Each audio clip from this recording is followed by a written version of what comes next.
Okay, my dear. Hello, hello, hello. Hello from the other side.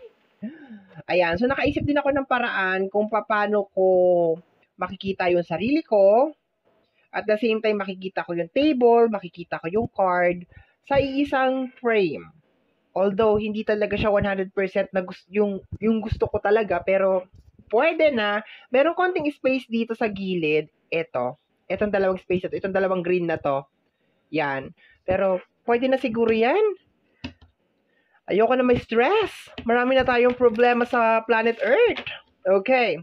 So, let's go, my dear. Kuha muna ako ng oracle card.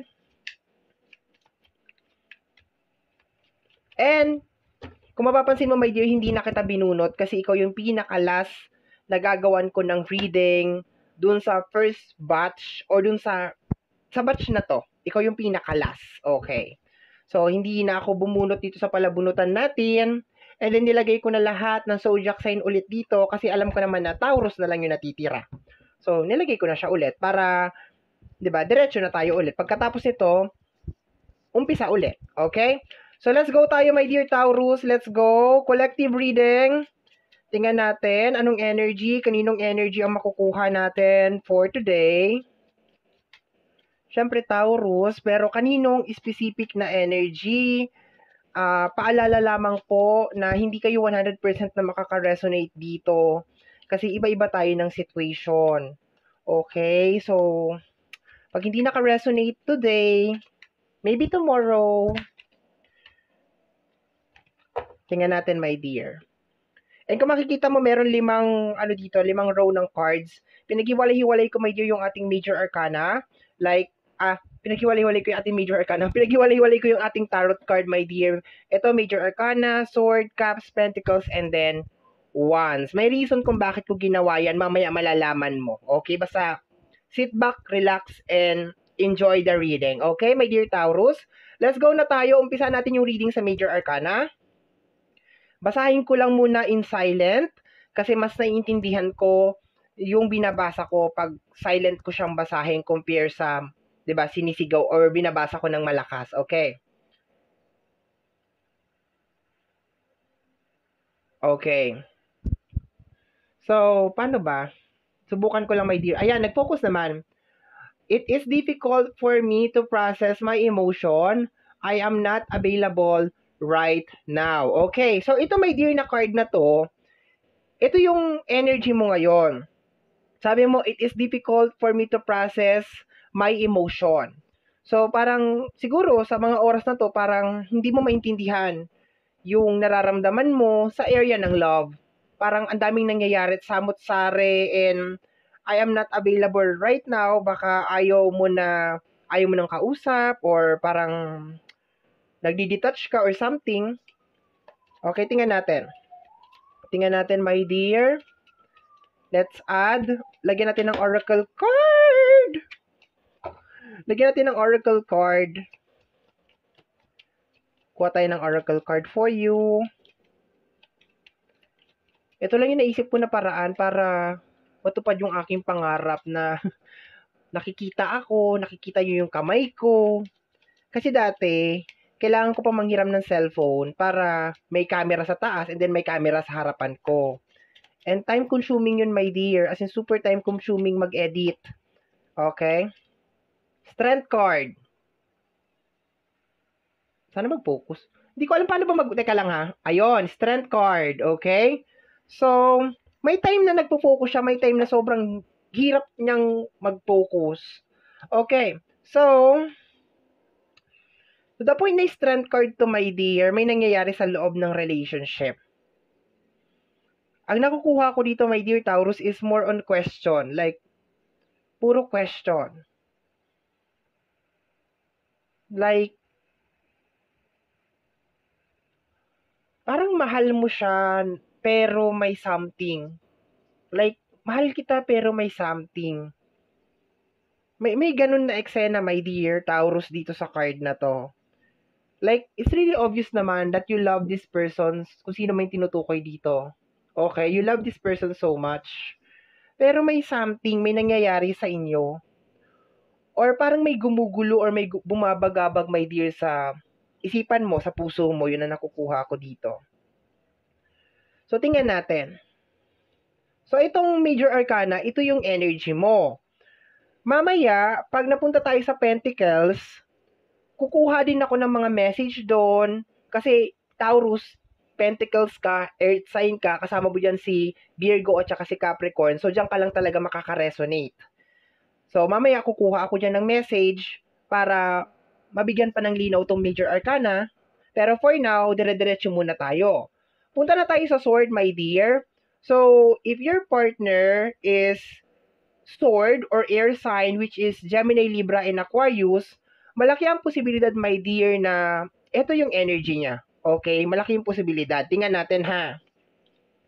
Basahin ko muna in silent. Ano daw?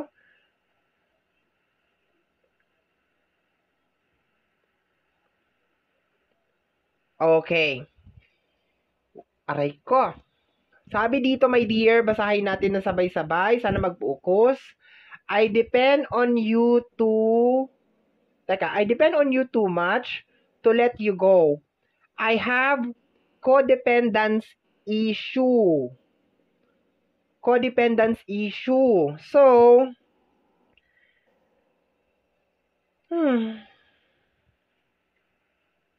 codependence issue. So, I depend on you too much.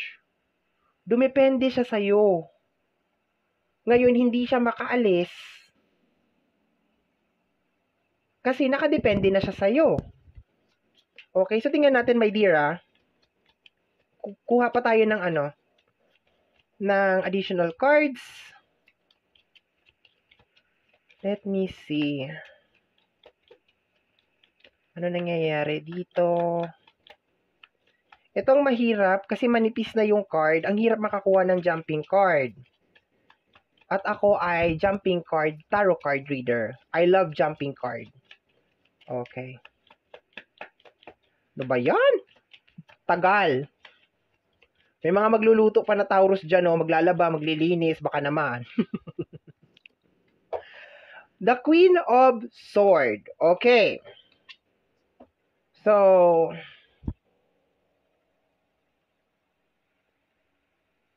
yan si Queen of Swords.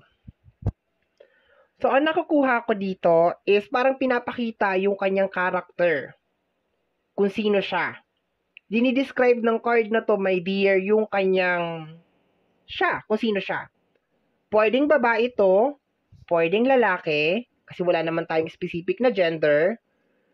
So, ang sinasabi dito, my dear, is posibleng meron siyang magandang mukha, very elegant, okay, elegante, manamit, posibleng may makinis na balat, okay, or merong maganda na balat, parang very attractive yung kanyang energy dito o yung kanyang itsura. Kaso, matalino tong card na to eh. Like, matalino siya eh.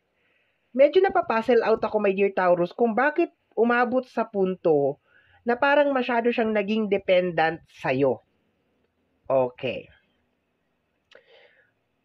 To the point na ganito ang kanyang itsura, I think, kaya naging dependent sa'yo to, my dear, based on my intuition, kaya naging independent sa'yo to, is dahil naramdaman niya sa'yo that you can actually provide yung care, yung love. Parang ginawa mo siyang queen or ginawa mo siyang king. Yun na nakukuha ko dito, my dear. Naramdaman niya sa'yo na parang ginawa mo siyang queen or ginawa mo siyang king.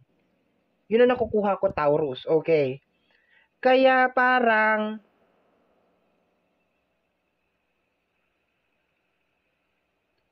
to let you go. Parang mahirap na sa kanya ang kumalas. Parang gano'n na nakukuha ko, my dear. Nahihirapan siyang kumalas. So therefore, kung bibigyan siya ng chance, kung may darating na mas higit sa'yo, kakalas to. kung meron tao na magpaparamdam sa kanya na parang queen or king yung treatment sa kanya, kakalas to. Definitely kakalas tong card na, kakalas tong energy na to sa'yo. And posibleng nararamdaman mo yon, my dear. Nararamdaman mo yon. Kasi sabi mo dito, it's difficult for me to process my emotion. Nararamdaman mo na may mali sa kanya. Nararamdaman mo, my dear, na nag-i-stay siya ng dahil sa isang dahilan lang. Meron lang siyang specific na reason kung bakit siya nag-i-stay. At yung reason na yun, my dear Taurus, is posibleng dahil pinaramdam mo sa kanya yung energy, yung treatment ng pagiging king or queen. Mas magre-resonate to, my dear, if you're dealing with a sword. Gemini, Libra, and Aquarius. Okay? So, tingnan natin. So, dito, my dear, confirmation to, my dear, na tama yung kutob mo. If just in case, habang pinapanood mo to, di mo ma-explain yung nararamdaman mo. If love mo siya na parang hindi. Kasi may nakikita yung dalawang mga mata mo na posibleng dinideny ng puso mo. Okay. May nakikita yung dalawang mga mata mo na dinideny ng heart mo. Yun ang nakukuha ko, my dear. Okay. So, let's go na tayo sa Cups. Sino ba si Cups? Sa zodiac sign, sila si Cancer, Scorpio, and then Pisces. So, kung ang tinutukoy dito, my dear, is, ang tinutukoy dito na ka-relationship mo is water sign, Cancer, Scorpio, and Pisces, posible, my dear, na ito yung energy niya. Okay? So, let's go tayo. Basahin ko muna. Bakit basa? Okay, basahin ko muna, ha?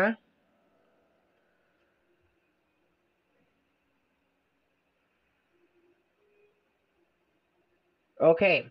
Basahin natin sabay-sabay. Po-focus ko sa camera para mabasa nyo rin.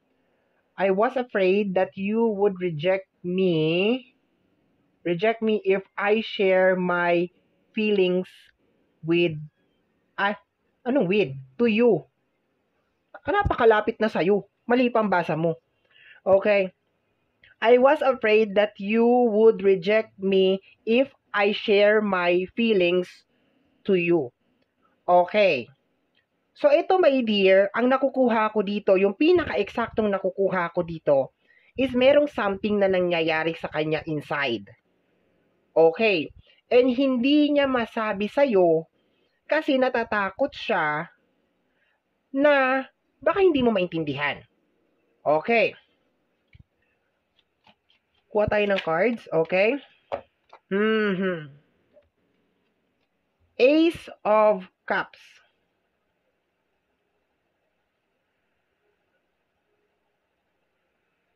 Okay.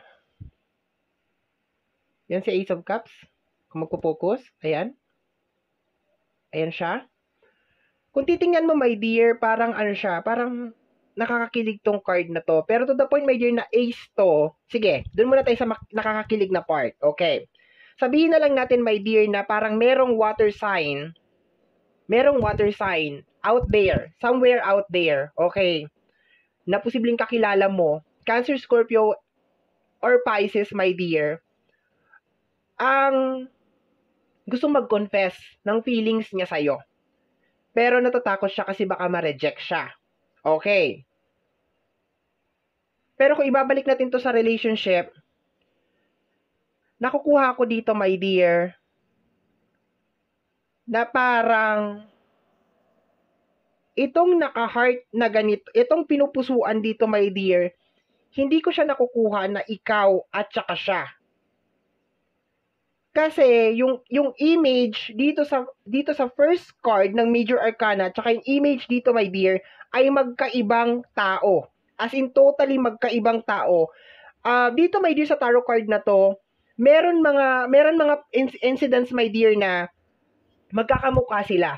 Like mahaba yung buhok, may kulay yung buhok. Pero kung titingnan mo dito, my dear, yung babae dito is may kulay yung buhok. May kulay yung buhok. Dito naman, may kulay yung buhok, dito naman itim yung buhok. Dito naman, posibleng siya din yan, same na energy. Ayan, oh. Ano ba? Ayan, oh, posibleng same sila. Ayan, yung lalaki parang medyo alanganin pa ako, pero baka iisa lang yung lalaki pero magkaiba yung babae. So, ang nakukuha ko dito, my dear Taurus, is more on, I think si Caps is meron siyang napupusuan na iba. Okay, so parang natatakot siya na sabihin sa'yo na may mahal ako na iba or meron akong nagugustuhan na iba. Yun ang nakukuha ko dito, my dear. And, syempre, hindi ka naman manhid, nararamdaman mo yun, alam mo yun. Okay, sa unang tingin, my dear, aakalain mo, my dear, talaga na siya to. Na, ang gulo talaga, as in magulo, akala mo siya to. Pero, ang nakukuha ko, my dear, is iba to. Kung ang partner mo is Caps, Cancer, Scorpio, or Pisces, meron siyang natitipuhan na iba. Meron siyang gusto na iba. And, parang, gusto niya nang sabihin sa'yo na ayaw niyang sabihin sa'yo. Kasi, maraming reason kung bakit ayaw niyang sabihin sa'yo. Malamang may malalim siya na dahilan kung bakit ayaw niyang sabihin sa'yo. Kasi, kung hindi ka naman na talaga niya mahal, bakit mag-i-stay pa siya? And sinabi dito ni Sword, over here, na meron siyang dependent, like, codependency. Codependency. Ibig sabihin, pagiging dependent.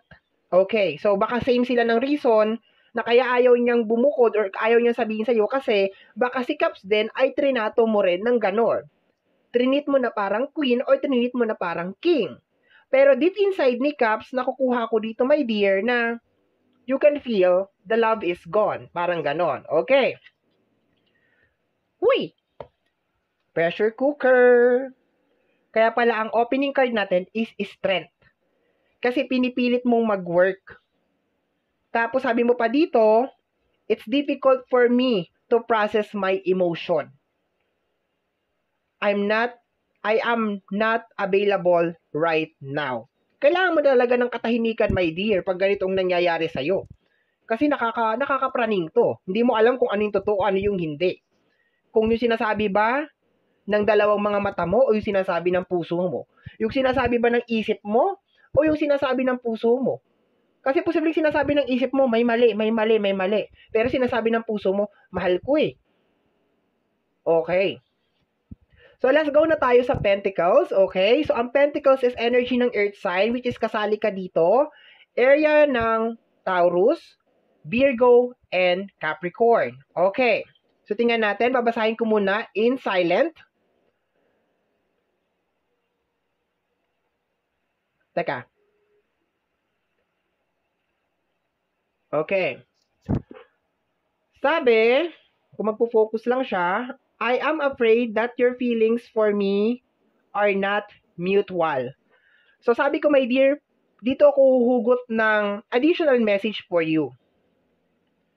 You are afraid, Taurus, that your feelings, yung nararamdaman mong love, are not mutual.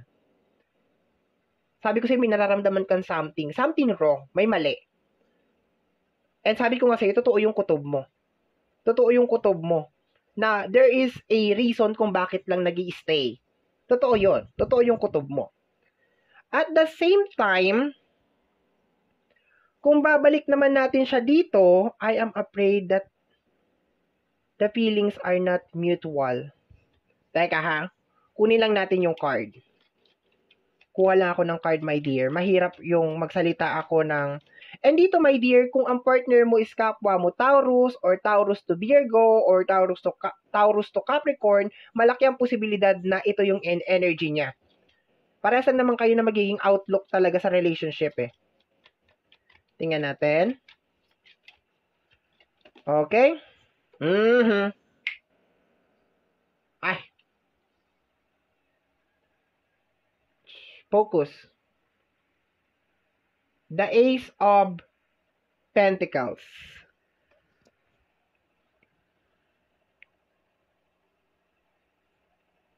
Actually, my dear, natatakot din tong tao na to, no? Nararamdaman ko kay Pentacles, kung ang karelasyon mo, my dear, is kapwa mo Taurus, or Virgo, or Capricorn, nakukuha ko dito, my dear, na natatakot din tong tao na to, na mawala ka.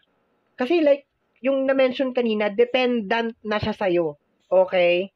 So, maski sabihin natin siguro na nag-i-stay lang siya for a specific reason, meron din part niya, especially kung kapwa mo siya earth sign, meron din part sa kanya, my dear, na parang natatakot siya. Na baka pag meron dumating na tao na parang yung magiging katuwang mo na talaga sa buhay, yung handa kang tulungan sa kung ano man yung baka sumama ka doon at iwanan mo siya. I can also feel, my dear, sa area na to ng Pentacles na baka pag naging successful ka or naging okay na lahat sa buhay mo, magising ka sa katotohanan na, teka, wala naman na i-contribute sa buhay ko tong tao na to. So, I think yun yung mga bagay na kinakatakutan niya, my dear. Pero natatakot siya, my dear, na mawala ka nang dahil sa energy ng Ace of Pentacles. Nang dahil sa pera. Nang dahil sa benefits. Okay? Masakit man, pero yun talaga. Okay? Obvious naman. Okay? Pero may dear, ang lakas ng feelings over here. Kung hindi Cups, Pentacles, merong tao na gusto ka. Meron ako nakukuhang energy na gustong-gusto ka talaga niya. Pero parang nag-aalanginin siya mag-confess. Parang ganon. Parang natatakot siya or something, or baka alam niya na may jowa ka or baka i-reject mo siya. Yung ganon. Okay? Pero nararamdaman ko meron gustong sana mag-confess na lang siya para, 'di ba? Tapos na tong problema mo. Okay. So punta tayo sa pinaka-last na row, which is yung wands.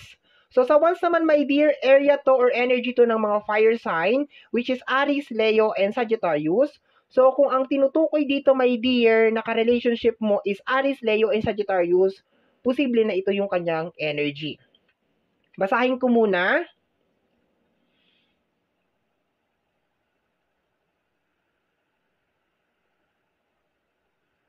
Okay.